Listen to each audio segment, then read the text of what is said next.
Hola, buenas tardes a todas, a todos, a todos que nos acompañan el día de hoy en esta conferencia del ciclo Hilar Conferencias, iniciando nuestro tercer año de esta iniciativa del grupo de colaboración e investigación latinoamericana sobre alimentación en red que hemos estado buscando impulsar en colaboración con la Universidad Nacional de Colombia, en específico con el Observatorio de Soberanía y Seguridad Alimentaria y Nutricional de por allá, con la profesora Sara del Castillo y, bueno, otras colegas. El día de hoy tenemos una conferencia muy interesante. Les agradezco mucho a ambas, a la profesora Sara del Castillo por colaborar como coordinadora de esta sesión en específico, y a la doctora Paula Natalia Caicedo Ortiz, quien nos compartirá los resultados de su investigación. Su conferencia está titulada Alimentación para la Paz. Nos presenta un caso de estudio muy interesante y, pues, sin más, yo les invito a quedarse con nosotros y le dejo la palabra a la profesora Sara del Castillo para que a su vez introduzca a Paula Natalia Caicedo en esta conferencia. Muchas gracias a ambas. Buenas tardes, gracias a Yari por esta introducción. Un saludo a todas las colegas, todos los colegas de Latinoamérica y, bueno, de donde nos estén escuchando y viendo. Pues aquí como parte de la red Hilar por Colombia, a la que seguramente invitaremos otras profesoras como la profesora que nos acompaña hoy. Estamos muy contentas de, bueno, continuar en este año 2026 con estos espacios muy interesantes. Hoy Colombia está aquí a partir del trabajo que hacemos desde el Observatorio de Soberanía y Seguridad Alimentaria de la Universidad Nacional con las colegas de la Red Hilar, en este caso de México, de Brasil, que estamos todas y todos juntos pues en esta juntanza interesante de pensarnos los temas alimentarios y alimentarios para esta Latinoamérica. Hoy, como decía la profesora Ayari, tenemos una especial participación, y ya van a ver por qué es tan especial para mí en particular, no solamente por ser un trabajo desde Colombia. Vamos a escuchar a la colega Paula Natalia Caicedo Ortiz con su presentación sobre alimentación para la paz, que está basada en su tesis doctoral. Ya la presentaré a ella debidamente. Es un nombre largo, es Alimentación para la Paz, vivencias, relatos y desafíos en torno a la repolitización de la alimentación y nutrición en la comunidad noble y de paz, Marco Aurelio Buendía de Charras, Guaviare, Colombia. Como les digo, esta presentación de la profesora Paula Natalia Caicedo es una conferencia que se basa en su tesis doctoral, que ella nos compartirá estos siguientes 45 minutos. Pero quisiera decir de Paula Natalia que, además de ser nutricionista, dietista de la Universidad Pontificia Universidad Javeriana, es magíster, y entonces empezamos a adoptarla desde la Universidad Nacional. Es magíster en Salud Pública de la Universidad Nacional de Colombia. En este momento ya es doctora, ella pone que candidata, pero ya es doctora en Ciencias Sociales y Humanas de la Pontificia Universidad Javeriana. Ella trabaja en este momento en el Departamento de Nutrición y Bioquímica de la misma universidad, con experiencia en investigación, docencia y trabajo social con comunidades indígenas, campesinas y población firmante de paz, que precisamente es como el nicho, el escenario de trabajo de lo que nos va a contar hoy desde su tesis doctoral, en temas muy relacionados con gestión territorial, con alimentación y nutrición, por supuesto abordada desde una perspectiva muy interesante, diferencial, vinculada a los derechos, a los aspectos territoriales y con un énfasis muy interesante en temas de género. La tesis doctoral de la profesora Paula Natalia fue dirigida por el profesor Carlos Luis del Cairo Silva. Él es antropólogo, magíster y doctor en antropología y director del Departamento de Antropología de la Pontificia Universidad Javeriana, y yo tuve el honor de ser su codirectora. Digo el honor que como profesora de la Universidad Nacional pertenecemos también con la profe Paulita en otra red muy parecida a la DILAR que iremos juntando, que se llama la Alianza Universitaria por el Derecho Humano a la Alimentación, donde trabajamos todos estos temas. Y ella me permitió en este ejercicio que es este compartir académico, que es cuando uno acompaña la dirección de una tesis doctoral, pues un profundo aprendizaje. Quisiera decir muy brevemente, porque creo que debemos escuchar a la profesora Paula Natalia el tiempo que más podamos, y luego los invito y las invito y les invito a hacer todas las preguntas para ella y compartir esto que nos va a presentar, que es, entre otras, bastante importante y de alguna forma inquietante para este país. Esta tesis de la profesora Paula Natalia se inscribe en preocupaciones que son muy vigentes en este país. Colombia está en este momento, año 2026, declarado Año de la Paz, cumpliendo 10 años de la firma del acuerdo de paz con las FARC. Y eso planteó una forma particular de comprender los problemas alimentarios, de enfrentar unas miradas derivadas de esos acuerdos en el Acuerdo 1, que está vinculado a la reforma rural integral y a la definición de un sistema de garantía para el derecho a la alimentación, en una perspectiva que va a explorar muy bien Paula Natalia en su tesis, vinculada a esta forma particular de ver esta perspectiva política de la alimentación y esa forma de comprender en esos espacios que ella, como nos va a ir a contar, ubica y sitúa en el trabajo de su tesis. Creo que es un trabajo de una profundidad y de una sensibilidad, van a darse cuenta, muy clave para que la escuchemos en esta Latinoamérica que comparten preocupaciones y esta situación mundial muy vinculada al tema de los alimentos en escenarios de guerra, en escenarios de conflicto.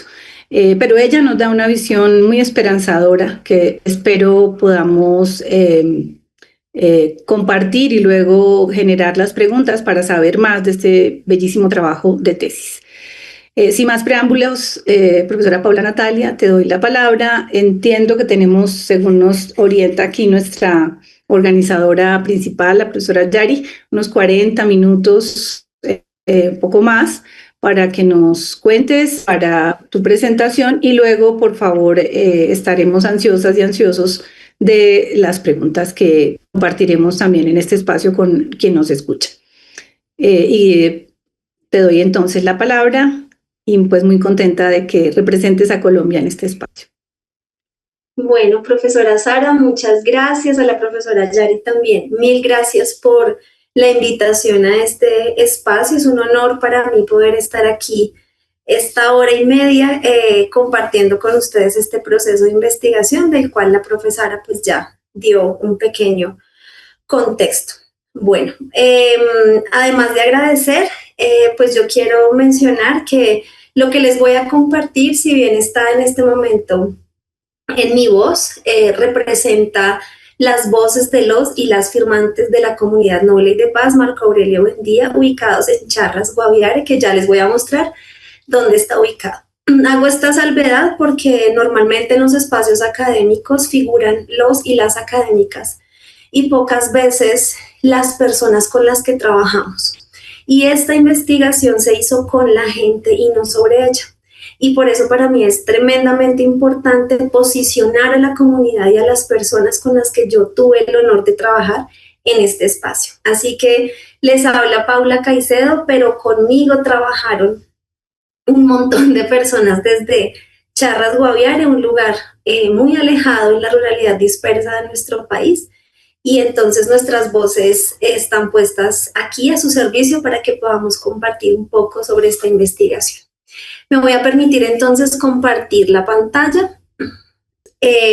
Quiero contarles entonces, como ya les venía diciendo, y en los logos que están a su derecha en la presentación, pues está por supuesto la red HILAR, que nos invita y convoca a este espacio, la Pontificia Universidad Javeriana, porque es la universidad en la que estoy terminando ya mi proceso de formación doctoral y además donde trabajo en el Departamento de Nutrición y Bioquímica, y el logo de la comunidad, por lo que les mencioné al inicio.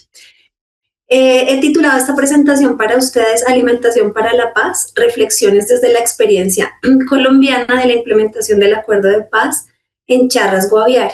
Todo lo que les voy a contar se sitúa en el marco de el caso que logré abordar con las personas de la comunidad que ya les mencioné, y como lo mencionó la profesora Sara, esto se deriva de mi tesis doctoral, pues mentoreada por el profesor Carlos del Cairo y la profesora Sara del Castillo.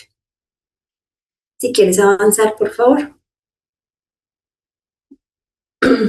Bien, un contexto general, porque entiendo que hay varias personas en esta sala que no son colombianas, entonces es muy importante mencionar que desde el año 2016, como ya lo mencionó también la profesora Sari, justo estamos cumpliendo 10 años de la firma del Acuerdo de Paz entre el gobierno de Colombia y la extinta guerrilla de las FARC, que en sus siglas significa Fuerzas Armadas Revolucionarias de Colombia. Esto se da entonces en el año 2016 bajo la presidencia de Juan Manuel Santos. Cuando se da la firma de este acuerdo, como ustedes ven aquí en la parte inferior está un mapa de Colombia. Tras la firma del acuerdo se crean 24 espacios territoriales de capacitación y reincorporación, que son estos puntos que ustedes ven distribuidos a lo largo de nuestro país. 2 de esos espacios, que literalmente son como unos pueblos, si se quiere, como unas villas o veredas pequeñas construidas por el Estado, para que los excombatientes de las FARC salgan, ¿cierto?, de su proceso de desarme, desmovilización, y empiecen el proceso de reincorporación a la vida civil. Entonces se crean estos espacios para que ellos inicien pues como todo este proceso.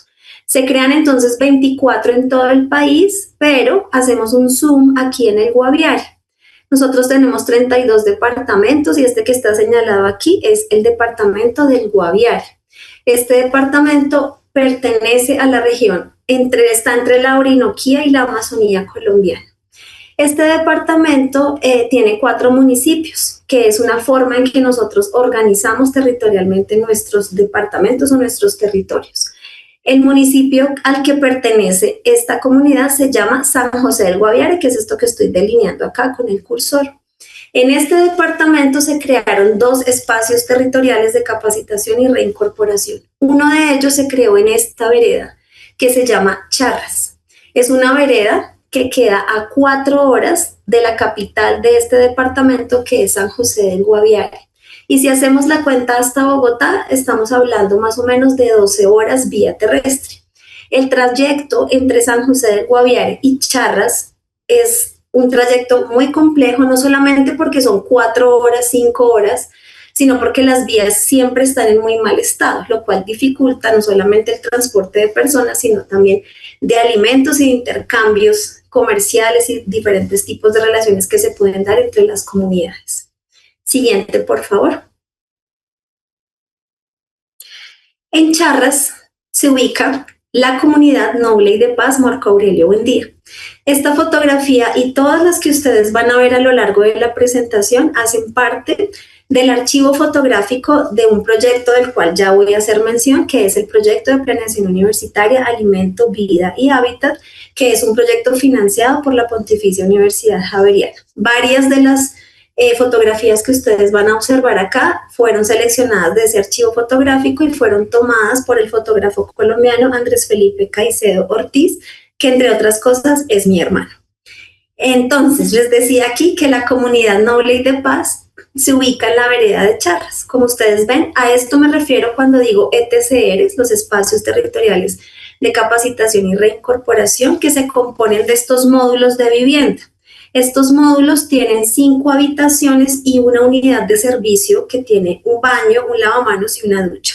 En ese módulo de servicios puede habitar una familia o la mayoría de veces habitan 2 familias y se hacen las adaptaciones de la vivienda, entendiendo que deben haber unos cuartos para dormir y otros cuartos para cocinar y hacer otras tareas. Bueno, les comentaba entonces cómo está estructurada la vivienda de estos lugares y les decía que no cuentan con las condiciones adecuadas para hablar de una vivienda digna. Adicional a ello, estas personas tienen dificultades muy serias en términos de empleo y de alimentación, puesto que dependen en un 80% de los suministros que vienen fuera digamos, de este territorio, dado que la vocación del suelo en esta comunidad pues no es agrícola, lo que impide la producción propia de alimentos. En esta comunidad habitan cerca de 250 personas, de las cuales 140 son firmantes del acuerdo de paz y el resto son sus familias pues, que han llegado a este espacio para poder iniciar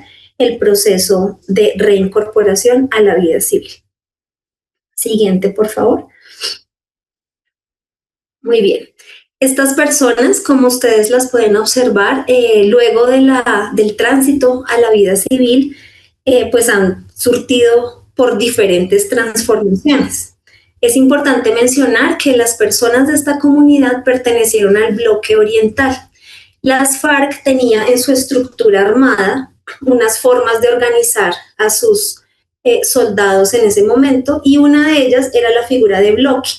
Los bloques eran, digamos, la agrupación más extensa, la más grande, con mayor número de participantes pues, que se desplegaban a lo largo y ancho de nuestro país. El bloque oriental era el bloque con mayor influencia y mayor cantidad de guerrilleros y guerrilleras en ese momento. Lo que quiero decir con esto entonces es que estas personas provenían de ese bloque oriental y más o menos en promedio estuvieron o tuvieron una estancia en la vida en armas entre 10 a 25 años. Digamos, unas personas más, otras menos, pero rondamos un promedio de años entre 10 y 25 de haber sido parte de esta organización armada. Bien, en cuanto a las transformaciones, cuando damos el paso a la vida civil, yo quiero compartir con ustedes dos principales sobre las cuales se orienta el foco de la investigación. El primero, pues, tiene que ver con el reconocimiento de la ciudadanía. Por supuesto, cuando las personas ingresan a la vida civil luego de su vida armada, una de las primeras cosas que les dicen es bienvenidos a la ciudadanía. Y esto entonces reconfigura la manera en que estas personas se relacionan entre ellos mismos, con la sociedad que los recibe y con el Estado, unas formas de relacionamiento claramente distintas a como lo estaban haciendo durante los últimos 50 años en su paso por la guerra. Adicional a ello tenemos los cambios en las prácticas alimentarias, un elemento tremendamente importante sobre el cual quiero profundizar. Siguiente, por favor.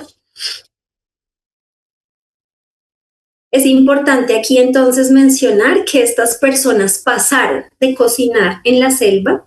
Ustedes ven ahí la fotografía de una rancha, que en el lenguaje de estas personas significa cocina. Esa es una fotografía de una representación que ellos tienen de un campamento en una zona turística que ellos mismos han construido y se llama La Rancha, cocina en la selva. Entonces pasaron de cocinar en la selva a cocinar en una cocina familiar, como lo tenemos al siguiente lado de la diapositiva. Estas fotos fueron tomadas de cocinas pues, del territorio donde vemos pues, un cambio muy drástico, no solamente en el contexto en el que se preparan los alimentos, sino también los utensilios y por supuesto las dinámicas propias que conlleva cocinar en un lado o en el otro. Adicionalmente, ¿quieres pasar la siguiente, por favor? Adicionalmente, tienen un cambio muy importante en el suministro de los alimentos, pues durante la vida en armas, como ustedes lo ven en la parte superior, pues había una alta dependencia del suministro de los alimentos, digamos, en relación con la población campesina de la zona, y eso hacía pues que naturalmente los alimentos que ellos se proveían pues tenían unas características regionales, digamos, más naturales, propios del territorio donde se encontraban. Cuando pasamos a la vida civil, esa dependencia ya no es de los campesinos, sino que es una dependencia instalada en las instituciones que proveen los alimentos, dado que en el acuerdo de paz, pues se define que a los y las firmantes se les va a entregar una ayuda alimentaria, nosotros le denominamos a eso mercado, pero puede entenderse como una canasta complementaria, una canasta de alimentos, en fin, un paquete alimentario. El punto es que pasamos de una dependencia campesina a una dependencia de las instituciones. Y ahí no solamente cambia el actor de quien dependo, sino también el tipo de alimentos pues que me llegan, ¿cierto? Como ustedes ven en la fotografía, en la parte inferior, pues las características nutricionales de los alimentos que entrega el gobierno o que entregaba el gobierno en ese momento, pues carecen de cualquier calificación positiva pensando en la salud de las personas. Siguiente, por favor. Es así entonces como en el año 2019, en el marco del proyecto que les mencioné al inicio, financiado por la Universidad Javeriana, nosotras levantamos el perfil de salud y nutrición de esta comunidad. ¿Y qué encontramos en el 2019? Que el 70% de los adultos presentan exceso de peso. El 43% de esas personas reportaron enfermedades crónicas como diabetes, hipertensión y algunos tipos de cáncer. El 63% presentó obesidad abdominal y esta condición fue mucho más prevalente en las mujeres que en los hombres. Siguiente. Asimismo, en la población infantil, lo que encontramos fue una doble carga nutricional en los niños y niñas menores de 5 años, haciendo alusión a que tenemos tanto exceso como déficit en esta población menor de 5 años. Y en los niños y niñas de 5 a 17 años también hay una tendencia al exceso de peso. Por lo tanto, como ustedes lo notan, estos cambios del paso de la vida en armas a la vida civil no solamente traen modificaciones en dónde y cómo preparo los alimentos, sino también cómo esas dinámicas que se pueden entender más desde lo alimentario tienen un impacto profundo y severo sobre el estado de salud y nutrición de las personas.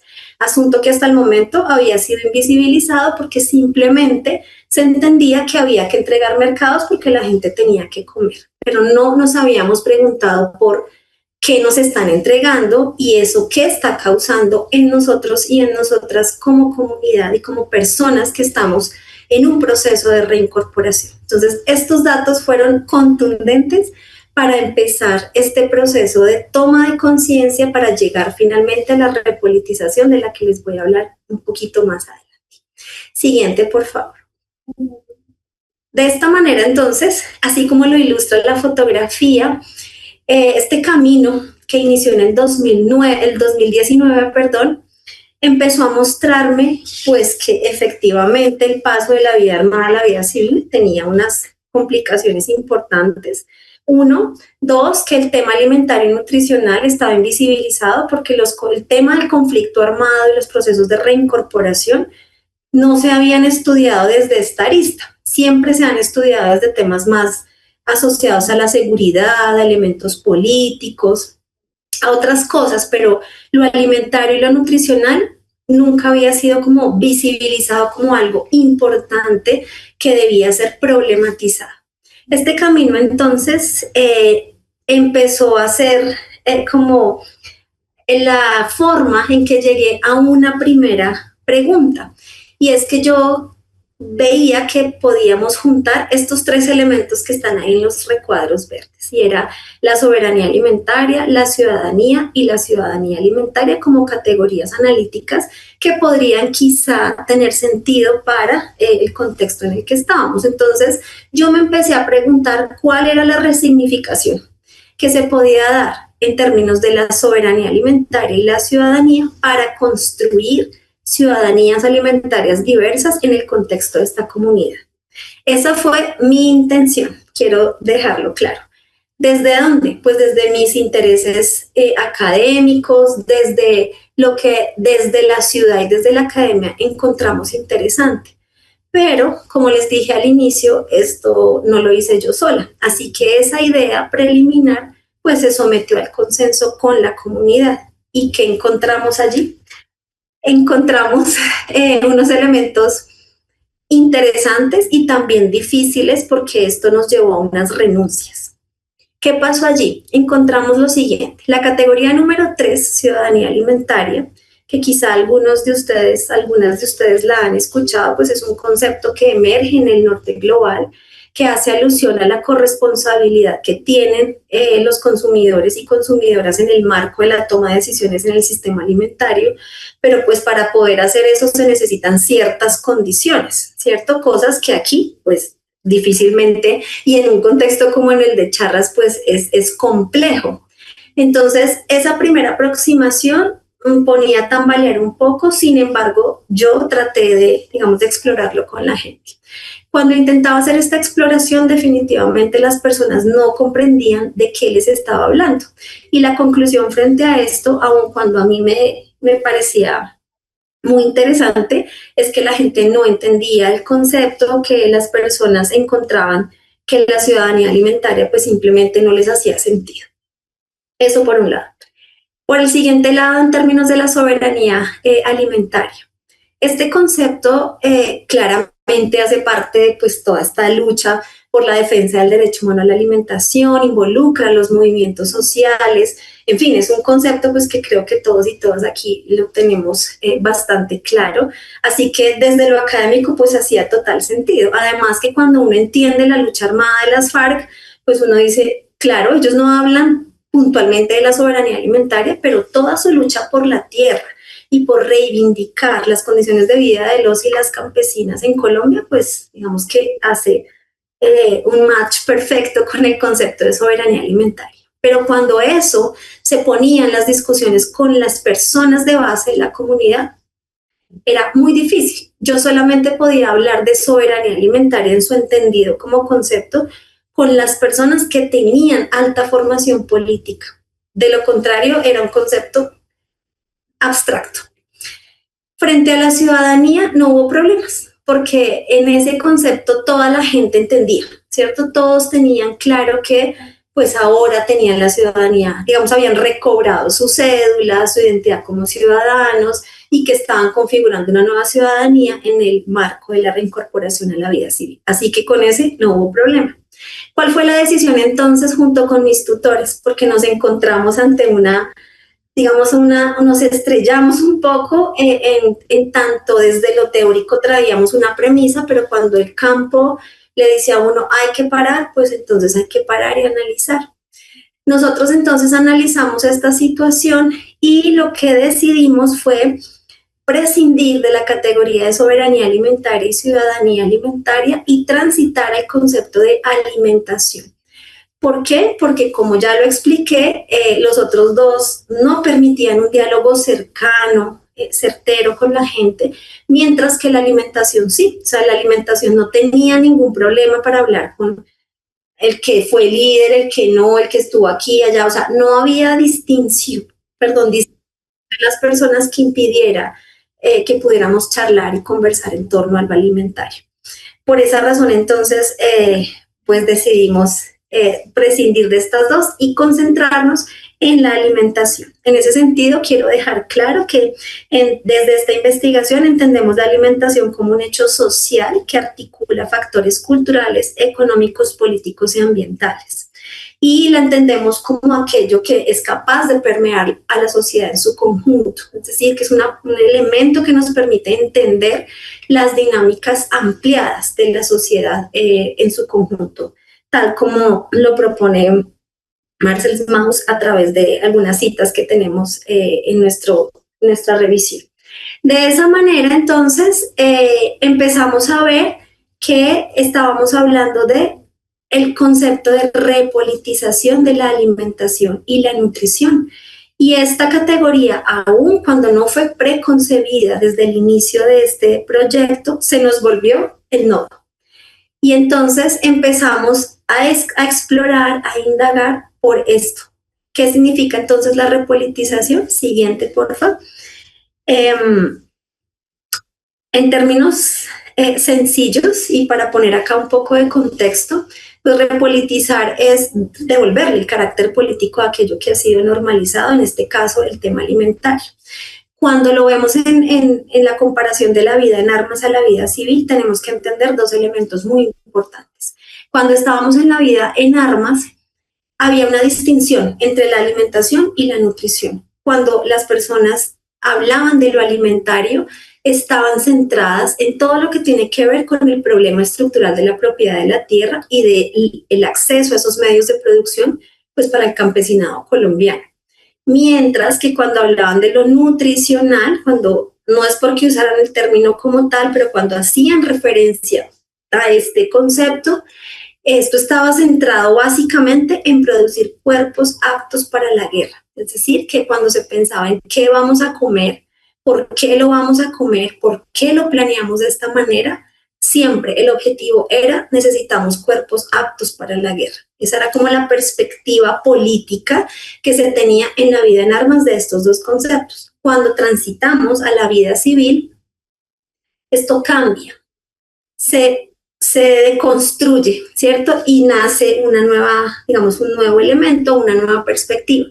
Y es entonces cuando se empieza a entender que la alimentación está articulada con la nutrición y no son cosas separadas, sino que deben ir en conjunto, pues para poder, digamos, avanzar en una medida mucho más eficiente si queremos pensar, por ejemplo, en procesos de exigibilidad del derecho humano a la alimentación. Y como lo dice en la diapositiva, pues esto está en el marco de las relaciones socioeconómicas, políticas, culturales, que además atraviesan todas las esferas de la vida, lo individual, lo comunitario, lo público. Entonces no es solamente un asunto de cuántos nutrientes ingerí, sino cómo el contexto alimentario donde se producen los alimentos, donde se da toda esta dinámica sociopolítica, inmediatamente permea lo nutricional, que al final quedan los cuerpos de la gente. Siguiente, por favor. Como ya lo había mencionado previamente, aquí tenemos una aproximación al concepto de repolitización. Cuando ponemos este concepto de repolitización en el campo alimentario, es pertinente traer lo que entendemos por agencia. Recordemos entonces que la agencia es esa capacidad social, culturalmente mediada, que resulta de las relaciones de poder y del contexto en donde se ubican los agentes o las personas, ¿cierto? La agencia está estrechamente vinculada con la reflexividad, en tanto los agentes no son pasivos, son actores que transforman estructuras mediante sus prácticas. ¿A qué estructuras nos estamos refiriendo en este caso? Pues a las estructuras del sistema alimentario. La agencia entonces se vuelve una herramienta muy importante de la repolitización, porque sin agencia no hay manera de repolitizar, no hay manera de devolverle el carácter político a algo que se ha normalizado en la vida cotidiana, pues si yo no tengo una agencia sobre esa situación, si mi apatía me acompaña y no me permite generar todos estos procesos, pues simplemente las cosas van a seguir en un estado basal, si se quiere. Por esa razón, entonces, este concepto se vuelve nodal, como lo mencioné anteriormente, y nos permite, y nos permitió además, poder conversar muy fácilmente con las personas en torno a cómo se entendía antes la alimentación, cómo se entiende ahora, qué tiene que ver la nutrición acá, o no tiene que ver, cómo lo viven, cómo lo vivencian y también cómo lo sueñan. Yo creo que esto es muy importante en términos de pensar cómo se puede trabajar con personas que están construyendo un nuevo proyecto de vida. Siguiente, por favor. Es así entonces como en el marco de la investigación grande, digamos de la investigación doctoral, pues llegamos a la pregunta de investigación. Y lo que planteamos aquí es cómo la repolitización de la alimentación y la nutrición, es decir, ese proceso del que estamos hablando ahorita, posibilita esos procesos de agencia a nivel individual y colectiva para exigir el derecho humano a la alimentación en el marco de la implementación del acuerdo de paz en la experiencia de esta comunidad en particular, porque pues todo gira en torno a ellos y ellas. Entonces, fíjense cómo ese primer momento de simplemente recibir una comida con X o Y características, no entender muy bien qué pasa con eso, pero luego hacer un análisis de esta comida tiene estas características, nos está impactando nuestro cuerpo y nuestra vida de estas formas, disparas, eso fue como un disparador de la conciencia y de las preguntas, ¿no? O sea, de qué es lo que está pasando, qué es lo que estamos haciendo mal o qué es lo que no estamos haciendo. Y eso entonces empieza a llevarnos a pensarnos cómo la repolitización podría ser un motivador, pues, de todos estos procesos de agencia en esta comunidad. Bien, siguiente. ¿Cómo se resolvió esta pregunta? Bueno, esta pregunta, vuelvo y digo, no la resolví yo sola, pero aquí voy a hablar desde mi lugar de enunciación y quisiera mencionar lo siguiente. Acudí, yo, Paula Caicedo, a mi formación como nutricionista, como salubrista, y pues actualmente en este proceso de formación en ciencias sociales, para poder entender la complejidad de este fenómeno, porque esto no es una cosa que se pueda entender desde una sola arista. Esto es muy complejo y requiere una visión ampliada, pues para poder entender las diferencias, las diferentes formas en que esto se configura. Por ello, yo me reconozco, como lo dice ahí, como una investigadora intelectual anfibia, que es la propuesta que nos hace Svampa, Maricela Svampa, dado que este punto de enunciación me permite a mí transitar entre mis mundos, entre lo que normalmente se ha considerado excluyente, que son las ciencias de la salud o las ciencias básicas y las ciencias sociales. Normalmente esto se entiende como opuesto, pero para mí esto funciona como unos lentes complementarios que me permiten complejizar los análisis. Entonces, digamos que esa amalgama de elementos que tengo allí la puse al servicio de la investigación para poder trabajar con las personas de la comunidad y pues empezar todo este proceso de investigación. Siguiente, por favor. Los elementos metodológicos generales de toda la investigación doctoral se fundamentaron en 3 enfoques. El bricolaje, propuesto por Derrida, que nos habla de esa posibilidad de tener un elemento que está, digamos, quieto, si se quiere, poderlo deconstruir y a partir de ello generar algo nuevo. Entonces, fíjense que eso tiene mucho sentido cuando pensamos en cómo se ha repolitizado el concepto de alimentación y nutrición en el paso de la vida en armas a la vida civil. Teníamos unas configuraciones, pero el tránsito a la vida civil hace que reconfiguremos eso y ahora tengamos otras perspectivas y o aproximaciones a ello. La etnografía, pues para mí fue un horizonte muy importante, además, como la profesora Sara lo enunció, pues el profesor Carlos del Cairo es antropólogo y formado en todos los niveles en esta área, así que fue una herramienta y sobre todo un horizonte muy importante que guió toda la investigación y que me permitió vivir de primera mano la vida cotidiana con la gente, dado que este proceso duró 5 años. Entonces, durante esos 5 años, pues yo tuve el privilegio de compartir muchísimos espacios en diferentes momentos con estas personas. Adicional a ello, como otro enfoque muy importante, pues fue la investigación acción participativa, dado que esto inspiró también pues todo el planteamiento que se hace acá, especialmente centrado en el reconocimiento de saber que estamos trabajando con la gente y no sobre ella. O sea, eso para mí es fundamental y creo que desde la investigación acción participativa pues nos dan estos elementos para orientarnos hacia allí. Importantísimo decir en las claves metodológicas, como lo mencioné al inicio, esta tesis doctoral se alojó en el proyecto de planeación universitaria Alimento, Vida y Hábitat. Es un proyecto misional de la Universidad Javeriana, financiado por la Rectoría de la universidad, que se empezó a desarrollar desde el 2019 hasta hoy. Nosotros seguimos pues como en este proceso y allí fue el lugar donde se alojó esta investigación, puntualmente en la línea de alimentación, porque el proyecto tiene varias cosas, pero digamos que la línea de alimentación fue el nicho para desarrollar esta investigación.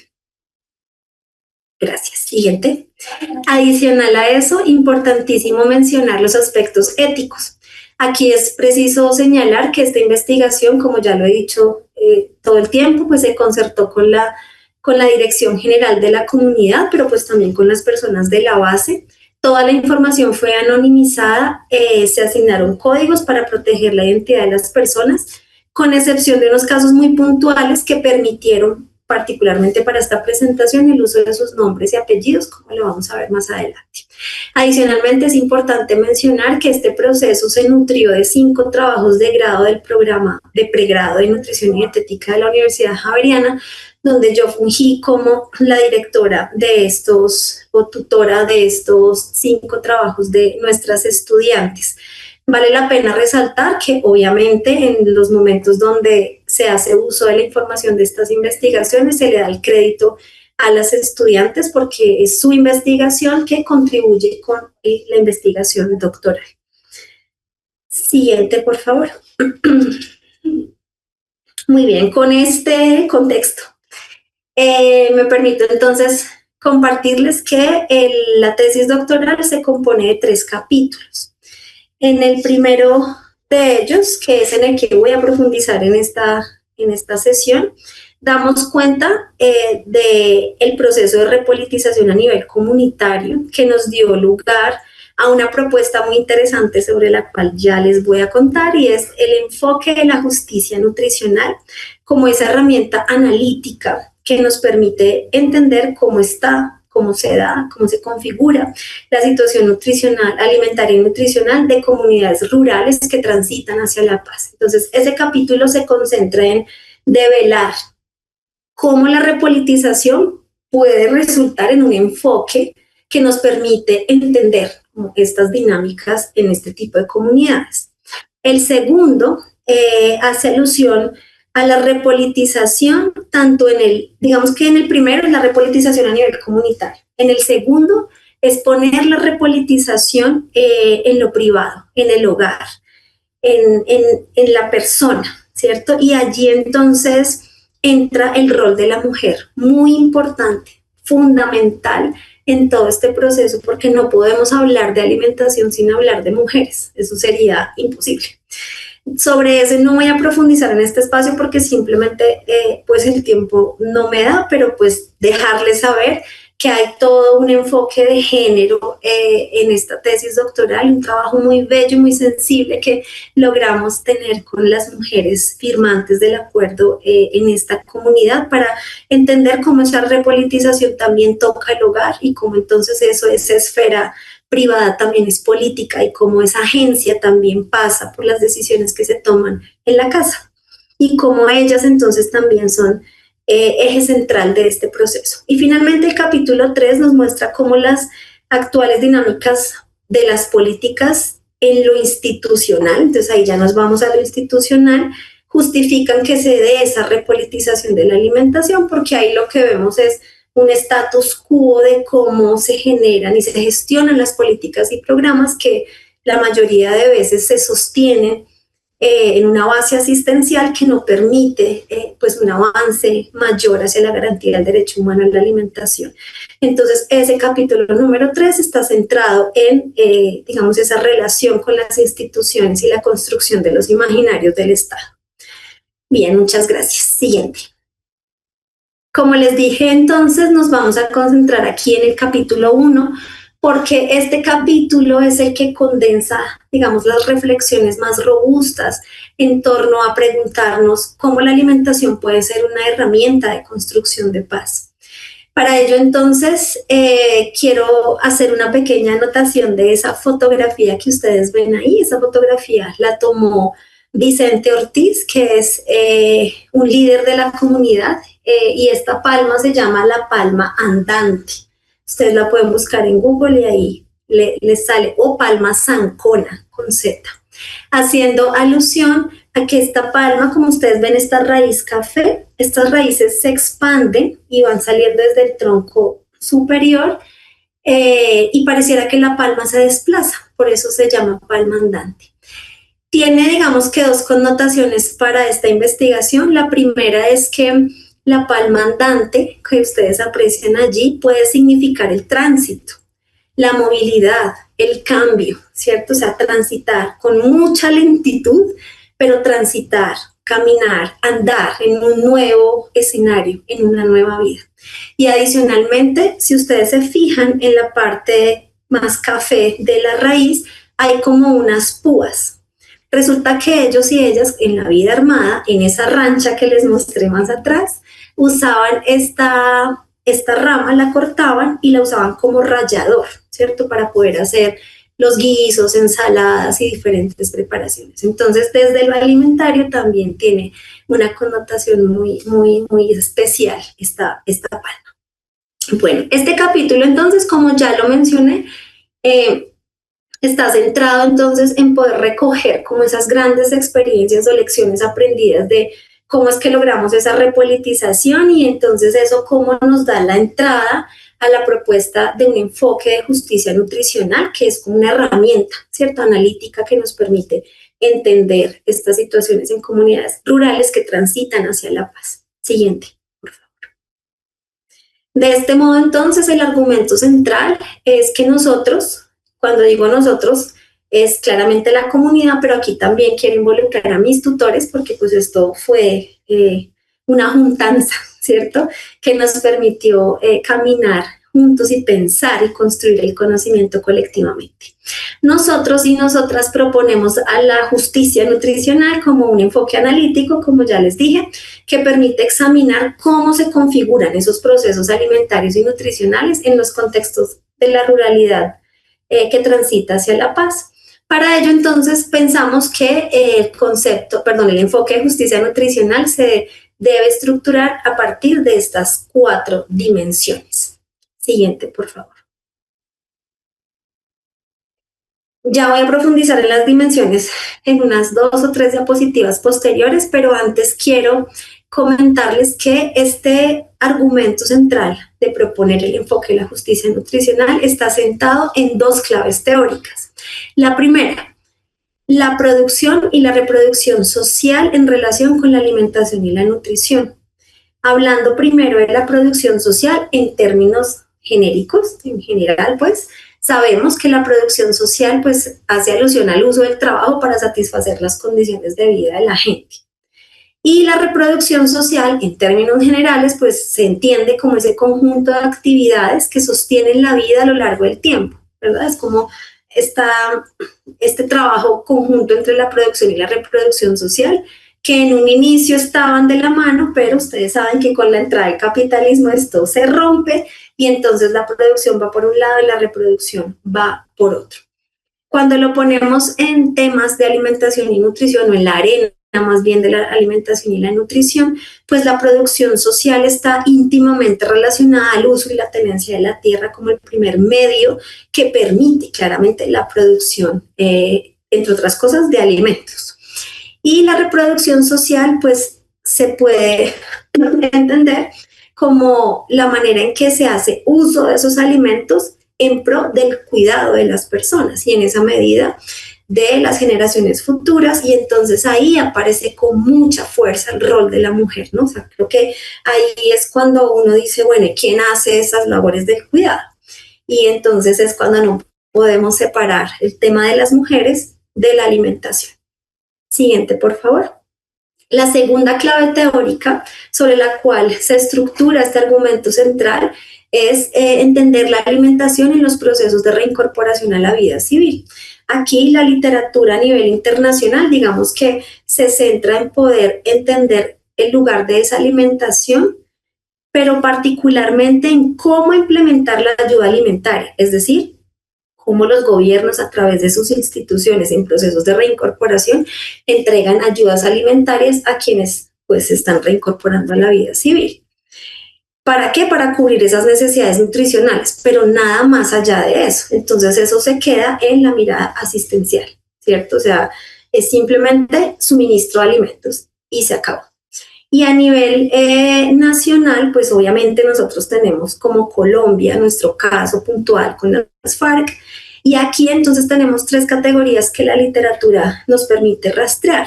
La primera es que en términos de políticas públicas relacionadas con el derecho humano a la alimentación, pues nuestro país está transitando, ¿cierto?, de un marco normativo centrado en la seguridad alimentaria a uno que ya incluye la soberanía alimentaria, el derecho humano a la alimentación, pero estamos en ese tránsito. Obviamente el acuerdo de paz da unos insumos muy interesantes, pero digamos que hace falta llegar y consolidar esto con más fuerza. Lo segundo es que pues claramente hay unos cambios en las prácticas alimentarias, como ya se los mencioné previamente, y en el marco del acuerdo de paz, pues la reforma rural integral tiene todo el sentido a la luz de pensar estos escenarios de cómo la alimentación pues se inscribe en este proceso de reincorporación a la vida civil. Siguiente. Bien, los elementos metodológicos propios de este capítulo los mencionaré rápidamente. Las técnicas que usamos aquí pues fueron grupos focales, círculos de la palabra. Tuvimos la oportunidad de participar en la Mesa Departamental de Seguridad Alimentaria del Guaviare, que es un escenario político donde se toman las decisiones en esta materia para el departamento, y se realizaron 12 entrevistas semiestructuradas, todo en el marco de la línea de alimentación del proyecto que les mencioné. Y aquí entró con mucha fuerza el trabajo de grado de Isabela Fuenmayor y Laura Caballero, estudiantes ya egresadas de nuestro programa de la Universidad Javeriana. Siguiente, por favor. Bien, los resultados centrales de este capítulo. Primero, pues construimos el enfoque de la justicia nutricional a partir de las 4 dimensiones que ya les mostré y ahora voy a explicar cada una. Y luego pusimos a prueba, ¿cierto?, el concepto o el enfoque más bien de la justicia nutricional en charlas para mirar cómo lo podíamos probar, literal, ¿cierto? O sea, cómo ese concepto puede hacer sentido en la realidad de esta comunidad. Siguiente. Bueno, las 4, mentiras, aquí. Primero, entonces, la justicia nutricional. Aquí rápidamente para contarles que este concepto de justicia nutricional emerge del ámbito clínico. Y uno diría, pero ¿cómo del ámbito clínico pasamos al ámbito más político? Pues sí, aquí pudimos proponer, ¿cierto?, lo siguiente, y es que la justicia nutricional en este ámbito clínico está pues muy preocupada por la posibilidad que los pacientes tienen de recibir el tratamiento nutricional adecuado para tener una buena estancia hospitalaria. Sin embargo, y como está mencionado allí, pues digamos, el potencial que tiene esto en el campo de la alimentación es muy amplio, basado en 3 razones fundamentales. La primera es que la alimentación como fenómeno sociopolítico antecede los procesos nutricionales. O sea, antes de que ocurra todo lo nutricional, pues pasa todo lo alimentario, que es una red sociopolítica, económica y cultural, pues que obviamente va a impactar finalmente los cuerpos de las personas. En segundo momento, pues sabemos hoy que hay una necesidad mundial de garantizar el acceso a los alimentos suficientes y nutricionalmente adecuados para todos y todas, no solamente en el ámbito hospitalario. Esta es una preocupación mundial, ¿cierto?, que excede el ámbito hospitalario. Y obviamente, para terminar, la tercera es que pues no estamos solamente enfrentados a temas carenciales, sino inclusive a dobles y triples cargas nutricionales pues, que afectan a una gran proporción de la población a nivel mundial. Por lo tanto, entonces, abordar la justicia nutricional con este enfoque amplio desde el campo de la alimentación, pues reivindica la necesidad de reconocer ese carácter inequívocamente relacional que se establece entre la alimentación y la nutrición de las sociedades humanas. Siguiente, por favor. Ahora sí, las dimensiones de la justicia nutricional. La primera se las voy a narrar rápidamente para mostrarles cómo funcionaron en charlas. La primera es la dimensión institucional y esto tiene foco en la regulación pública de las dinámicas de producción, distribución y comercialización y consumo de los alimentos, es decir, tiene toda la mirada de quién toma las decisiones, cómo las hace, dónde las hace. ¿Sí? Esto está pues como en esa instancia de lo institucional. Siguiente, por favor. La segunda dimensión está concentrada en lo económico. Y en esta dimensión lo que queremos, si quieres darle clic, nos permite, lo que queremos entender es cómo se dan esas relaciones de poder entre los actores del sistema. Básicamente pensando en que pueden haber asimetrías de estas relaciones del poder, cómo podrían darse otro tipo de relaciones. La tercera nos habla de la dimensión identitaria. ¿La quieres poner, por favor?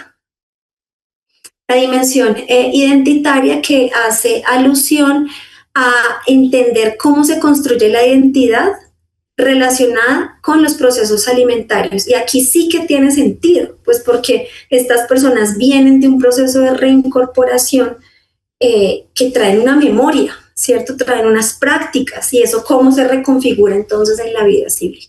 Y la última dimensión es la dimensión socioambiental.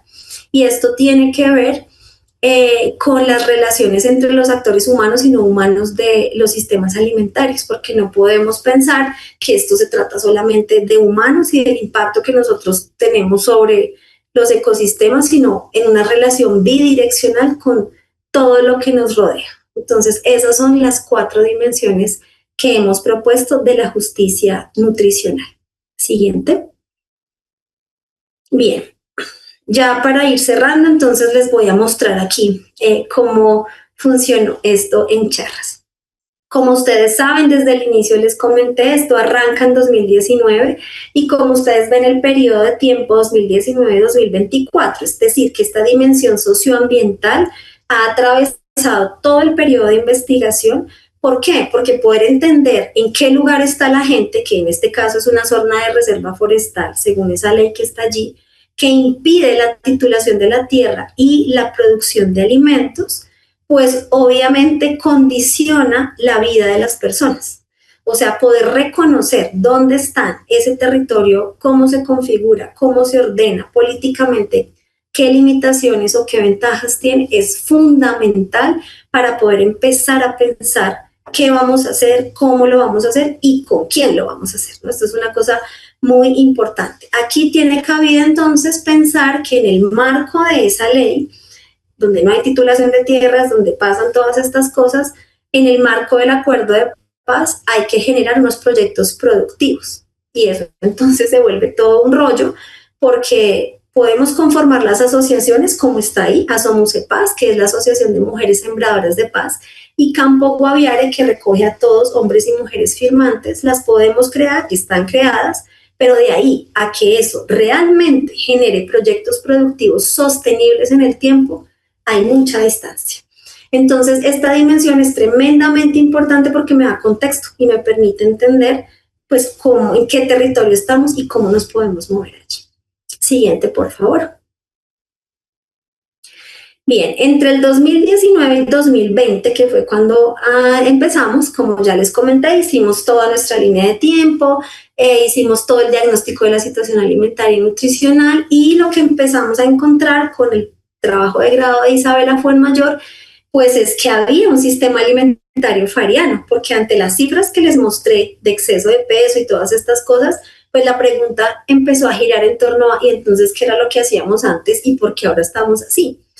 Eso nos llevó a preguntarnos cuáles eran los mecanismos de alimentación en la vida en armas. Y entonces aquí emerge la dimensión identitaria cuando, por ejemplo, escuchamos a una, creo que esta es una mujer, no recuerdo exactamente, que nos dice lo siguiente: nosotros ranchábamos, cocinábamos por igual, hombres y mujeres, teníamos nuestros turnos. Era pesado, pero también era bonito porque compartíamos ese momento de las comidas. Cuando llegamos acá, al ETCR, o sea, a la vida civil, intentamos repetir la rancha, pero eso no nos funcionó. Entonces, lo que vemos acá es que hay una memoria, ¿cierto? Y que las prácticas alimentarias se transforman, pero también beben de elementos, pues, de lo que fue la vida en armas. Siguiente, por favor.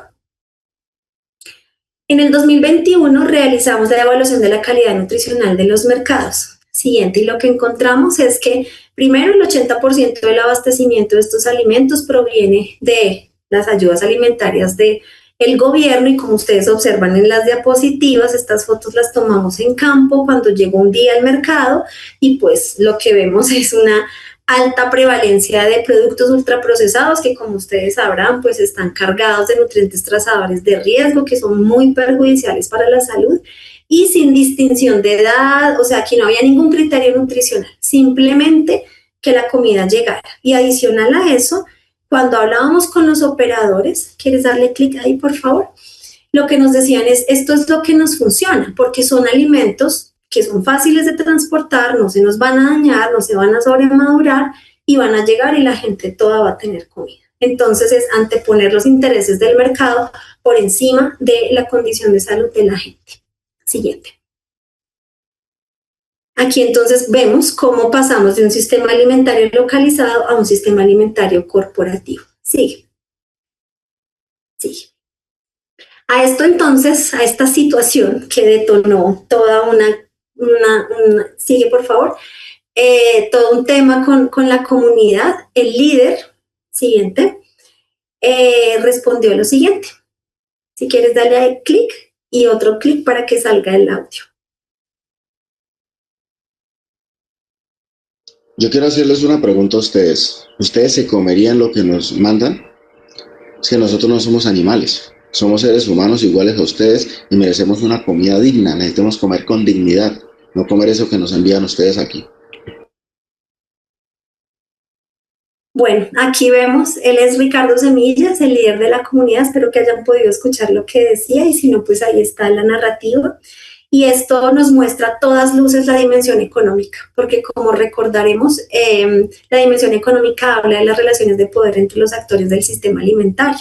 Por lo tanto, estamos viendo cómo los intereses corporativos están primando por encima de la salud y el bienestar de las personas, pero aquí ya hay un proceso, un primer momento de agencia y de, digamos, de exigibilidad de otras cosas por parte del líder, cuando increpa a los operadores logísticos haciendo este reclamo. Entonces, aquí la dimensión económica de la justicia nutricional cobra todo el sentido. Siguiente, por favor. Bien, ya en 2022 y 2023, y vamos terminando, después pues, de que vimos todo esto a nivel comunitario, que la gente empezó a entender, se dio cuenta, se preocupó, se cuestionó a la institucionalidad, pues entonces tocaba dar el siguiente paso, y justamente era enfrentar la institucionalidad. Y ese abordaje de lo institucional se dio, digamos que en dos niveles. El primero, ¿quieres darle clic? Como ya lo habíamos mencionado, pues está centrado, clic, en este reclamo que se hace a la operación del suministro de alimentos, ¿no? O sea, como bien lo muestra Ricardo y muchas otras personas en el territorio, pues se increpa, ¿cierto? Se cuestiona, porque en ese momento la gente ya es consciente, o sea, estamos hablando 2022, 2023, ahí la gente ya es consciente de que esa comida que le están mandando no es la que les tienen que mandar, porque ellos merecen y necesitan otra cosa. Y porque además en el acuerdo de paz se habla del derecho humano a la alimentación, y pues a todas luces estas acciones no corresponden con ello. El otro nivel, que es una cosa muy compleja porque nos pone como en las dos caras de la moneda, pues son esos desafíos que enfrentan los funcionarios públicos de las entidades departamentales. Siguiente, aquí les traigo con esta diapositiva un poco de lo que los funcionarios dicen, porque también hay que ver la otra cara, y es la oportunidad de agradecer a esos funcionarios que amablemente me recibieron en sus oficinas para charlar sobre esto. Aquí hablamos de la agencia y de los roles de los y las funcionarias de estas entidades públicas del Guaviare en esa clave de, bueno, lo institucional, ¿qué? Fíjense entonces, ellos hablan de tres cosas. Primero, las acciones focalizadas a la población indígena del territorio. ¿Esto qué tiene que ver con lo que estamos hablando? Cuando abordamos a los funcionarios, pues ellos dicen cosas como las que ustedes tienen ahí en esa narrativa, y es lo siguiente. Tenemos algunos autos de la Corte Constitucional, digamos que es una instancia muy importante en nuestro país que da mandatos y sí o sí hay que cumplirlos. Entonces, tenemos algunos autos de la Corte que nos obligan a hacer acciones en comunidades indígenas. ¿Qué significa eso? Que los firmantes del acuerdo de paz no son una comunidad prioritaria ni priorizada para las acciones institucionales, a pesar de que estamos enmarcados en el acuerdo de paz y que esta zona en particular, pues es una zona donde se está implementando el acuerdo. Pero aún así no está priorizado porque lo prioritario aquí son las comunidades indígenas. Entonces eso ya nos empieza a mostrar una debilidad institucional. Lo siguiente, desafíos que enfrentan los funcionarios públicos. Primero, pues tienen una limitación de recursos increíble, digamos que reciben muy poco dinero del gobierno central, departamental, tienen condiciones laborales muy complejas porque tienen contratos muy cortos, sus periodos laborales son de 6 meses, 3 meses, 1 año, y esto pues claramente impide que haya una continuidad de los procesos, y los funcionarios rotan muchísimo y no hay manera pues como de conseguir un seguimiento, ¿cierto? Como que los procesos se den en el tiempo. Y hay tensiones entre las instituciones, digamos que las instituciones se chocan, se pelean por el dinero, por los usuarios, por las acciones, en fin, hay unas tensiones y eso hace que no haya un trabajo articulado. Fíjense lo que nos dice esta funcionaria, dice los municipios son 6ª categoría, o sea, quiere decir que son de los que menos reciben dinero, por eso dice ella, de los más sin recursos, y el departamento es como categoría 2, o sea, también de los que reciben poquita plata.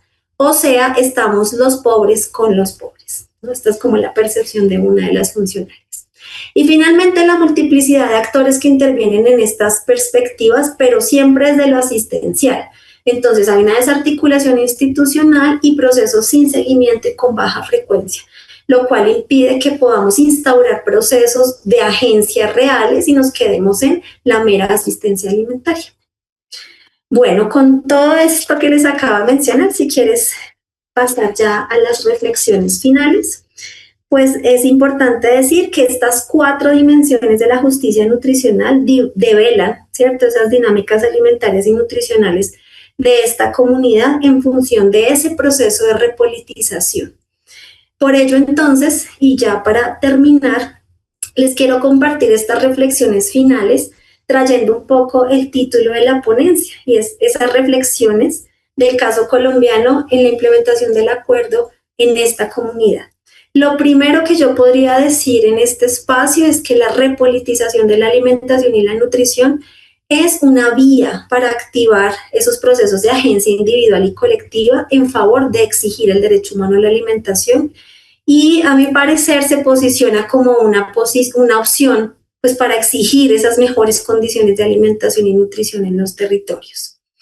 Lo siguiente que podríamos mencionar acá como otra reflexión es que la justicia nutricional, como ese enfoque que pues nosotros proponemos acá, es muy útil para entender lo que ya vimos, pero también genera esas tensiones, ¿cierto? Y por eso se vuelve muy interesante, porque nos ayuda a entender desde diferentes perspectivas lo que pasa por dentro de las dinámicas alimentarias y nutricionales de un territorio, porque es que cuestiona, pone en tensión esos marcos, digamos, homogéneos, normativos, donde se diseñan y se implementan esas estrategias que además son asistenciales y que vemos pues ya los efectos que tienen sobre la gente. Entonces esto es muy importante para poder poner un ojo crítico también sobre la manera en que institucionalmente se ejecuta, por ejemplo, lo que está dispuesto en el acuerdo de paz. Y ahí pues hay que ver que hay oportunidades de mejora en este proceso. La siguiente reflexión es que pues está relacionada con la participación activa y deliberante, porque no debería ser o no puede ser una participación pasiva, tiene que ser activa y deliberante por parte de los y las firmantes. Recordemos entonces que el concepto de agencia se encarna en la participación para que esto se pueda volver realidad. No va a pasar nada si las comunidades están quietas, simplemente receptoras de lo que el gobierno y sus instituciones quieran hacer con ellas. Hay que agenciar los procesos y en esa medida entonces poder usar esa repolitización para exigir el derecho humano a la alimentación. La siguiente reflexión que quiero compartir con ustedes es que esta experiencia de la comunidad noble y de paz, Marco Aurelio Buendía, demuestra claramente que la alimentación no solamente es un asunto biológico, que especialmente es un campo político donde se disputa la dignidad y la justicia nutricional en el contexto de la implementación parcial del acuerdo. Y digo parcial porque no hemos logrado la implementación total, aun cuando hemos tenido mejoras, aún estamos en deuda, no solamente con quienes firmaron el acuerdo, sino con la sociedad en su conjunto, de lograr una implementación completa del acuerdo de paz. La implementación de ese acuerdo, entonces, desde esta investigación y estas perspectivas, requiere una articulación conceptual, normativa e institucional en materia de alimentación y nutrición, que involucre a la gente de manera efectiva, no solamente llenando un listado de asistencia, porque eso no tiene sentido. En la medida en que involucremos realmente a las personas, pues vamos a evitar caer en estas acciones asistenciales que obviamente no favorecen la agencia y tampoco atacan esas causas estructurales de los problemas territoriales. Esto es una cosa importante, una crítica que se hace al acuerdo, pero pues muy necesaria para el espacio. Y finalmente, hay que decir, estamos en un espacio académico, entonces también hay que pensar en cómo la academia impacta, afecta, condiciona. ¿Cuál es el rol de la academia entonces en estos escenarios? Aquí hay que decir que la presencia de la Universidad Javeriana a través de este proceso de investigación y del proyecto, pues claramente determinó el posicionamiento y el sentido que tomó la repolitización de la alimentación y la nutrición en la comunidad. No quiero decir que sin nosotros eso no hubiera sido posible, probablemente sí, pero hay que reconocer que nosotros influenciamos a que esto pasara. Eso hay que decirlo, hay que reconocerlo, porque creo que es una reflexión importante en un espacio académico como este. Y la última, creo que es muy importante, y también esta es una reflexión que a mí me importa muchísimo, todas son importantes, pero yo creo que esta, por este posicionamiento anfibio que les menciono, es que esta posibilidad que tuvimos de habernos relacionado desde nuestra humanidad, más allá de nuestros títulos, desde nuestra humanidad con esas personas de la comunidad, fue el camino para deconstruir los paradigmas clásicos de la nutrición, que siempre nos enseñan a controlar el cuerpo, a controlar la gente, a controlar las comunidades. Fuimos capaces de desechar eso. Yo fui capaz de hacerlo para poder aprender otras cosas y construir con la gente. Entonces descubrí un mundo de posibilidades que me permiten decir hoy que la alimentación es una herramienta de construcción de paz. Siguiente. Muchísimas gracias. Eso es. Un aplauso. No sé usar bien estas figuritas de acá, pero muchos aplausos. Vamos a estaba volviendo a trasladarme al momento de tu proceso de sustentación, y quisiera, antes de darle pues como paso a las preguntas que nos han llegado vía este espacio, que es una transmisión que se hace por el canal de YouTube de la Red Hilar, pero también te están escuchando desde las colegas de la Alianza, los grupos de Ciudadanía Alimentaria, el grupo del Observatorio de Soberanía y Seguridad Alimentaria, y bueno, desde allí nos llegan pues también reacciones. Quisiera plantear 3, tal vez 4 asuntos muy brevemente, pues porque nos hemos llevado este tiempo importante más de la exposición y de algunos problemas técnicos, pero quisiera llamar la atención precisamente en este diálogo que fue todo el tiempo tu tesis, tu trabajo en todos los momentos, desde la conceptualización, el trabajo de campo, luego el regreso a las discusiones conceptuales de las categorías, es como llamar la atención sobre estos puntos y allí como retrotraer también cosas que tus jurados, entre otras la profesora Yari, que nos acompaña aquí, que es nuestra anfitriona hoy, fue una de los jurados internacionales de la tesis de Paula, y ya voy a tocar por qué, de pronto para animar también hay un diálogo pequeñito. Uno, me parece muy importante destacar este concepto referido a la repolitización de la alimentación y nutrición, que posibilita pues estas formas de agencia desde lo individual y lo colectivo, y que hoy, por lo menos para Colombia, y sé que para otros escenarios de Latinoamérica donde se han dado estos procesos de acuerdos de paz con otras dinámicas, obviamente, para no minimizar como los diferenciales de contexto, pero hay unos ejercicios que permiten elementos de construir y reconstruir esos escenarios de exigibilidad de los derechos y el derecho a la alimentación, particularmente en el marco del acuerdo de paz y estos escenarios que explicaba Paula, que son muy particulares de Colombia, estos espacios denominados ETCR, espacios territoriales, donde Charras como caso pues nos permitió ver cómo sucede eso, cuál es su relación muy crítica con el Estado. O sea, ese ejercicio de repolitizar también da elementos de agencia para generar escenarios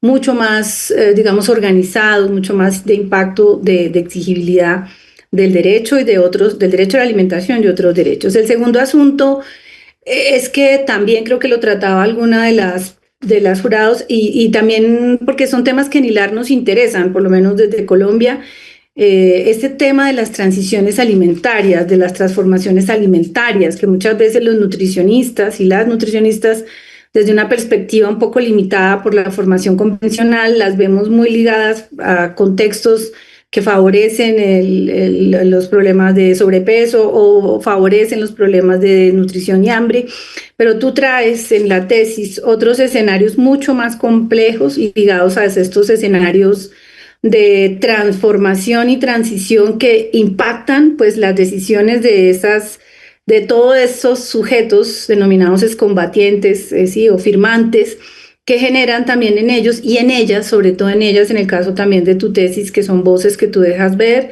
escenarios importantes para que esas transiciones se analicen y además generan como una línea de trabajo a continuar, se analicen con muchísimos elementos y que nos vuelven a traer a este concepto de lo multifactorial, lo complejo que es el asunto alimentario, ¿no? Muy en esta vinculación que tú haces. Yo quisiera como tercero, tal vez no mencionaría la cuarta, sino de manera final, y es en este concepto emergente, que creo que hay una pregunta que estamos mirando, recogiendo del auditorio, de los que nos escuchan y las que nos escuchan, este concepto emergente de la justicia alimentaria, de la justicia nutricional, perdón, que fue un espacio muy interesante también de nosotros. O sea, cómo tomamos, cómo miramos ese concepto de justicia nutricional como concepto emergente, tan tal vez polémico y generador de otras reflexiones como el de justicia alimentaria. Y la profesora Yari, que para nosotros es la persona que traemos aquí en esta experticia que ella tiene, nos plantea como esas aristas en el trabajo de Paulita, de la profesora Paula, en tema de aristas institucionales, identitarias, socioambientales y económicas, pero en la voz de un firmante, ¿no? de un excombatiente como Ricardo Semillas. Para mí es más bien una conjunción de todas esas dimensiones que interpelan estos escenarios de justicia y equidad. Y por último, es todo esto, y lo decíamos al final de tu tesis, de la presentación, y lo digo acá porque mucho público del que nos está escuchando somos nutricionistas, cómo este ejercicio de entender una pregunta como la de esta investigación también nos hace tomar distancia de una perspectiva, lo dijiste al final, tradicional de la formación del nutricionista, y nos interpela con esas perspectivas no clásicas, ¿no? De la mirada nutricional, para poder de pronto comprender mejor esos elementos de lo complejo de lo alimentario y nutricional que tú transitas durante todo el trabajo de tu tesis, para decir que es una tesis que tiene una pregunta que, digamos, uno no lo debería decir, pero es una pregunta que abre muchísimas preguntas, no necesariamente cierra un ejercicio como académico, como el que tú has planteado. Entonces, ya con estas 4 que se me alargaron, reflexiones, la profesora Ayari aquí, y bueno, quisiera de pronto, si ella quiere abrir el micrófono en algún momento, pues nos pregunta sobre qué aprendizajes de esta experiencia. No sé si quieres recoger primero todas las preguntas y luego haces una respuesta global. Bueno, no sé, Yari, si te parece esa opción metodológica para digamos que una respuesta a una pregunta puede complementar otra, ¿te parece? Sí. Una pregunta es sobre qué aprendizajes de esta experiencia destacarías para promover una cultura de paz desde la alimentación en otros territorios. Es una pregunta que hace más universal este caso, que es muy de nuestro contexto colombiano. La profesora Carmen Salas Quesada nos dice: estimada Paula, muchas gracias por compartir esta ponencia y felicitaciones por tan relevante investigación. Y la pregunta de ella se refiere a precisamente si en el concepto y proceso de justicia nutricional que propones en tu análisis, ¿qué aspectos de la reconfiguración en la relación alimentación-territorio considerarías más relevantes? Ahí hay otros agradecimientos de Yolanda Mondragón. Y aquí hay una última pregunta, no sé, bueno, es un comentario. Pregunta, dice, sobre el elemento de la paz, si crees que la justicia nutricional es central para sostener un acuerdo, sino como un proceso previo. Pienso en el caso de Mex Lourdes Pineda Gómez, información muy interesante. Lourdes Pineda Gómez dice información muy interesante como comentarios y varias felicitaciones que recibes. En concreto son esas preguntas las que te comento, si quieres contestarlas en bloque o si quieres una por una. Bueno, muchas gracias, profe. Gracias a todas las personas que han dedicado este tiempo a escucharme y también a escuchar a las personas del territorio. Gracias, gracias por eso. Gracias también por las preguntas, los comentarios. Creo que esto enriquece mucho el ejercicio. Bien, creo que puedo ir como una por una y probablemente en algunos elementos se pueden mezclar. Iniciando entonces con esos aprendizajes que me da este proceso para promover una cultura de paz. Recuerdo mucho que en la sustentación de mi tesis doctoral, la profesora Yari, como mi jurado internacional, me preguntó que para mí qué era la paz. Y en medio de esa, digamos, de esa pregunta, yo le decía que yo pasé de pensar que la paz era ausencia de conflicto, ¿cierto? Cuando ignoraba todos estos temas y estaba lejos de entender realmente qué es la paz, transité, ¿cierto? A entender pues que la paz es un constructo mucho más denso, que los conflictos no van a desaparecer, de hecho los conflictos son dadores de oportunidades para mejorar y efectivamente pues la paz no es la mera ausencia de conflicto, sino está más situado en cómo la podemos construir cotidianamente, que por ejemplo en este escenario nosotros como país tenemos un acuerdo de paz firmado, como ya lo mencioné y como ustedes lo saben, pero la firma es necesaria, pero ha sido insuficiente, toda vez que les comentaba al final, tenemos una implementación del acuerdo parcial. Y esto pasa también por cómo los ciudadanos y ciudadanas que no somos firmantes del acuerdo de paz entendemos el proceso de paz, entendemos el proceso de reincorporación a la vida civil.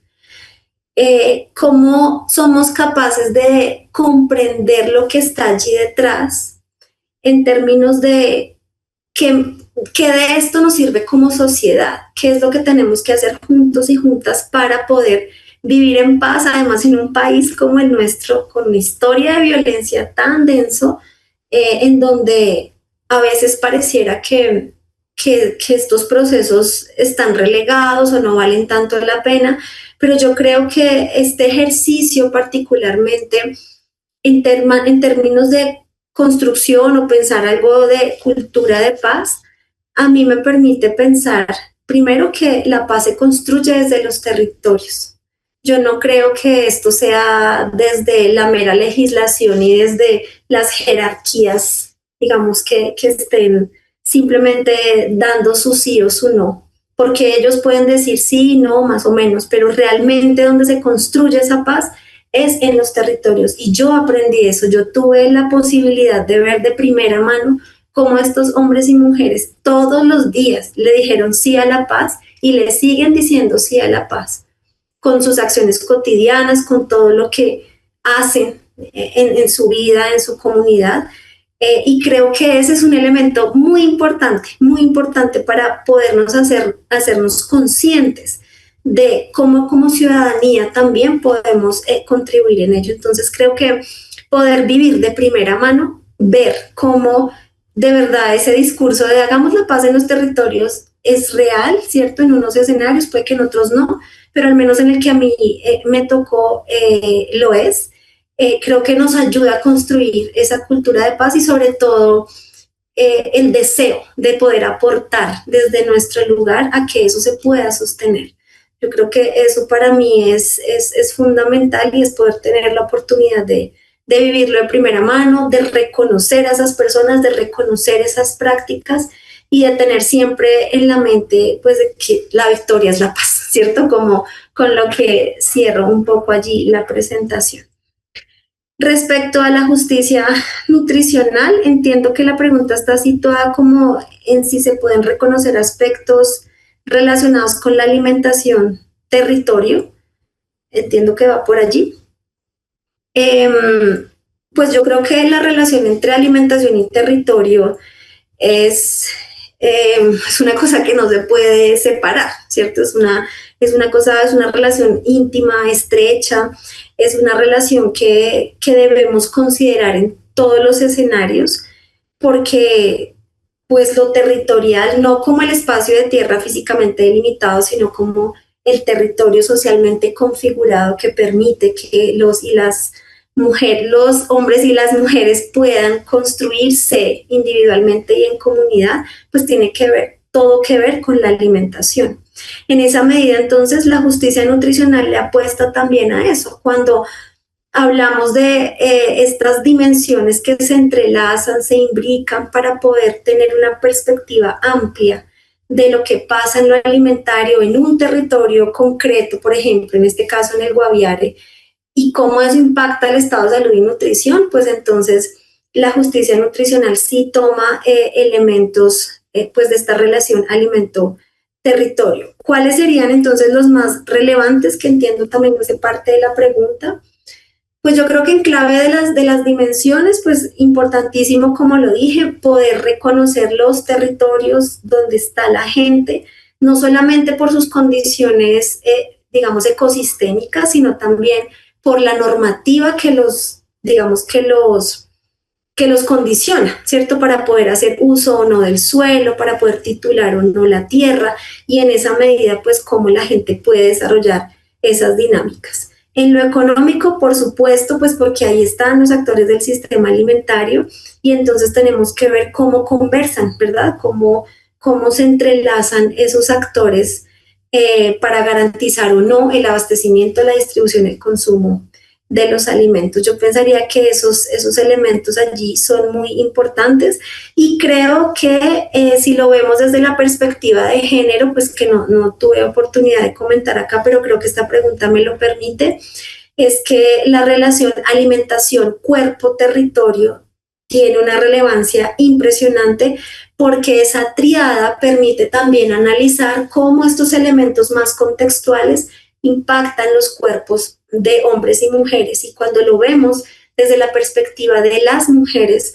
son ellas quienes con más impacto y más severidad reciben los efectos negativos, por ejemplo, de estar en un lugar aislado, en un lugar con pocas condiciones, pero que aún así son capaces de agenciar procesos alimentarios en sus hogares y en sus comunidades. Y la última pregunta, entiendo que está orientada a pensar si la justicia nutricional es necesaria para sostener como a largo plazo los procesos de paz. Creo que estaba por allí. Yo creo que es una herramienta. Yo no pensaría que sin justicia nutricional no podemos, o que es insostenible el tema de la paz. Creo que es una herramienta como enfoque analítico para poder entender pues como todo lo que está pasando. Si lo vemos desde esa parte más como académica, como una herramienta analítica que me permite entender, entonces ahí lo considero yo como una herramienta.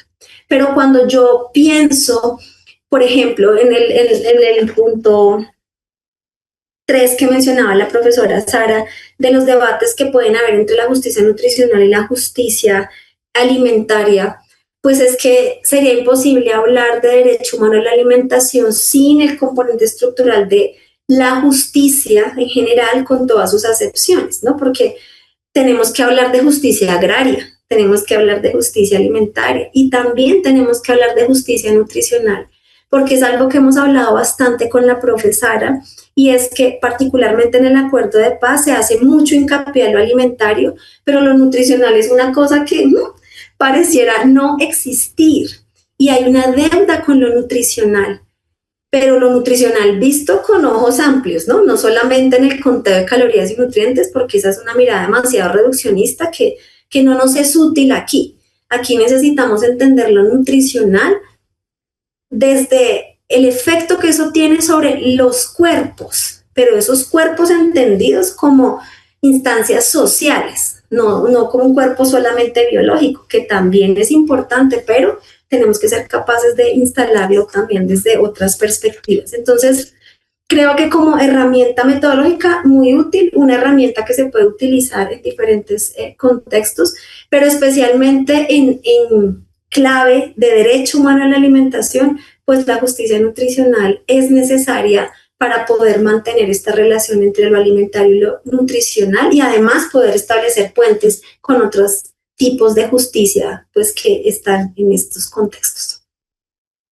Gracias, Paulita. Yo quisiera mencionar que frente a la justicia nutricional, yo creo que, como lo mostró Paula, sin que sea un concepto nuevo, elaborado, construido desde lo conceptual y teórico por Paula y por quienes la apoyamos, por supuesto tiene todo un bagaje teórico que además tiene un origen, un nicho distinto. Ese traslado que hace Paula en el ejercicio de la tesis es importante, pero creo que finalmente ese ejercicio de retrotraer la justicia nutricional en este escenario alrededor de la paz, alrededor de la nutrición, de la alimentación y nutrición como escenarios, como espacios, como preguntas alrededor de si es un escenario indiscutiblemente de paz, eso que tiene que ver con lo alimentario. Creo que la justicia nutricional es un hallazgo importante. La resignificación, la reelaboración que se hace del concepto de justicia nutricional es un hallazgo de la tesis interesante que seguramente dará para escribir sobre eso. Quisiera, antes de darle la palabra a la profe Ayari para que como nos abrió, nos cierre o nos cuente otras cosas también de este espacio, quisiera decir como colombianas y como colombianos, pues así como los firmantes de paz, aún hoy, a pesar de todo lo que está pasando en este país, le dicen sí a la paz. Yo creo que como ciudadanos, como habitantes de este planeta, tenemos que decirle sí a la paz. Es un momento muy, muy determinante del ser humano, ¿no? O exhumano, como diría Rita Segato, de ver todo lo que está pasando, todo lo que también manipulando lo alimentario se utiliza pues para continuar con estos procesos, con estos conflictos. Pero a mí me parece muy especial la tesis, este tema de la tesis de Paula, porque así como les decía al inicio, para mí es un espacio, trabajamos en el observatorio como eso que llamamos la esperanza alimentaria, o sea, como en la pregunta también que hacía la profesora sobre si la justicia nutricional es el eje o no del acuerdo de paz, es antes o después para sostener el acuerdo. Yo pienso que sí. Y esa tensión en la que nos mal acostumbrado en la formación como nutricionistas entre poner en opuestos o la alimentación o la nutrición y más bien pensarnos cómo ese es un escenario que tiene que ser complejo, ¿no? Complexo, como dicen los brasileños, tiene que ser esa opción en la cual no olvidemos lo nutricional y reivindiquemos lo alimentario, y no olvidemos lo alimentario y reivindiquemos lo nutricional en esa lógica de lo individual y colectivo que es clave en la exigibilidad del derecho a la alimentación, ¿no? Y eso como un escenario de construcción de esperanza alimentaria, porque pues necesitamos otro mundo y ese otro mundo es posible, como es posible también otro país, ¿no? En eso estamos en este país, en este momento complejo y particular que estamos viviendo de cara a las nuevas, digamos, elecciones de este país, en los nuevos destinos de este país. Profe Ayari.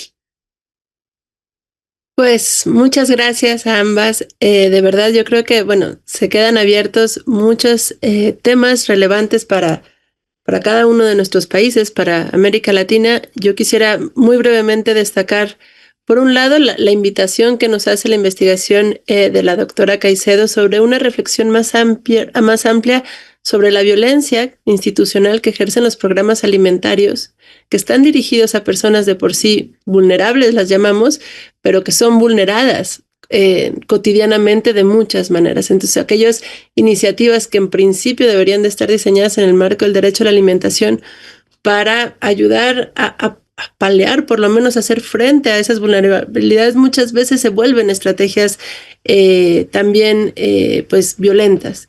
Entonces creo que que de alguna manera violentan cotidianamente a las personas identificadas como beneficiarios. Entonces es una reflexión que es muy importante que avancemos, que lleva ya en la agenda tiempo, pero que pues no deja de ser vigente, y más en general sobre las posibilidades de construir cotidianamente la paz dentro de los territorios y desde los territorios en momentos en donde en lo local, en lo regional y en lo global estamos viendo pues muchísimos conflictos armados, bélicos y demás, que son complejos, que están atravesados por tantas cosas, pero que sin duda tenemos que atender, ¿no? Y que podemos construir, ¿no?, principios yo creo que podemos arropar la paz como un ideal para ir generando ¿no?, y practicando principios de convivencia en los territorios entre academia, población civil, políticas públicas, etcétera. Entonces creo que esta reflexión más amplia para hilar en este momento es para hilar, bueno, como grupo de trabajo y en general es muy interesante. Muchísimas gracias, Sara, profesora Sara, doctora Sara del Castillo, por siempre estar pues ayudándonos a promover estas discusiones.